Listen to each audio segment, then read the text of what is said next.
ప్రజాపాలన ప్రభుత్వం ఏర్పడిన 48 గంటల్లోనే మహాలక్ష్మి పథకం ద్వారా మహిళలకు ఆర్టీసీలో ఉచిత బస్సు ప్రయాణం ప్రారంభించామని మంత్రి పొన్నం ప్రభాకర్ అన్నారు. సిద్దిపేట జిల్లా ఉస్నాబాద్ ఆర్టీసీ కార్మికులతో కలిసి మేడే కార్యక్రమంలో పాల్గొన్నారు. ఈ సందర్భంగా ఇటీవల ఆత్మహత్య చేసుకున్న నరసంపేట ఆర్టీసీ డ్రైవర్ శంకర్ గౌడ్ కి నివాళులర్పించారు. అనంతరం మాట్లాడుతూ ఆర్టీసీ కార్మికుల సంక్షేమం కోసం ప్రభుత్వంలో విలీనం చేసి కార్మికులకు 11% పీఆర్సీ ప్రకటించిన ఘనత ప్రజా ప్రభుత్వానికి దక్కుతుందని అన్నారు.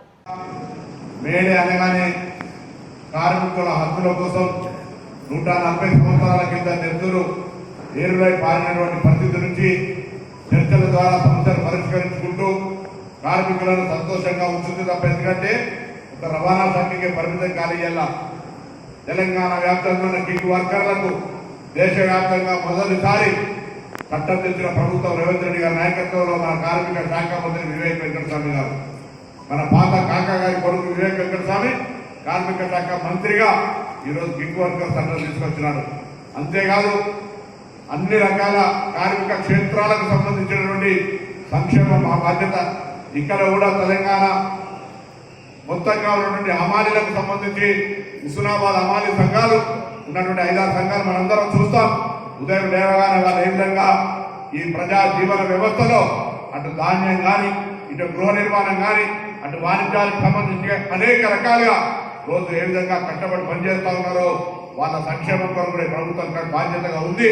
తప్పకుండా ఈ రోజు ముఖ్యంగా కార్మిక వర్గాలకు పేదలకు అవసరమయ్యేటువంటి 200 యూనిట్ల కరెంటు ఫ్రీ కావచ్చు, సన్న బియ్యం కావచ్చు, అర్హత కలిగిన వాళ్ళకు రేషన్ కార్డులు కావచ్చు, ఈ విధంగా మహిళలకు ఉచిత బస్సుతో పాటుగా పేదలకు ఇందిరమ్మ ఇండ్లు. నేను ఎవరిని విమర్శిస్తలేను, కానీ ఇలా ఇందిరమ్మ ఇల్లు లేని ఊరు లేదు.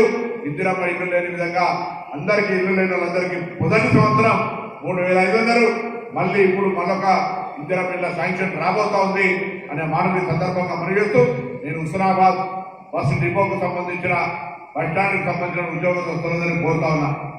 ఈ ప్రాంతం మనం ఆర్టీసీకి సంబంధించిన రవాణా శాఖ మంత్రి ప్రాతినిధ్యం వహించేది.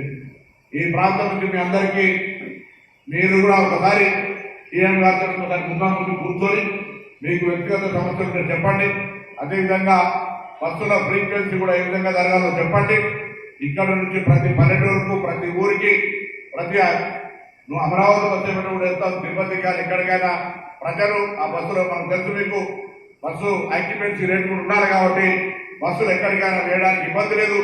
తెలంగాణ వ్యాప్తంగా కూడా ఇటీవల హైదరాబాద్ లో కొత్తగా 380 రూట్లను మేము స్టార్ట్ చేసినాం. దాదాపు 7 లక్షల మంది ప్యాసింజర్ కొత్త కనెక్టివిటీ చేసుకోగలిగినాం.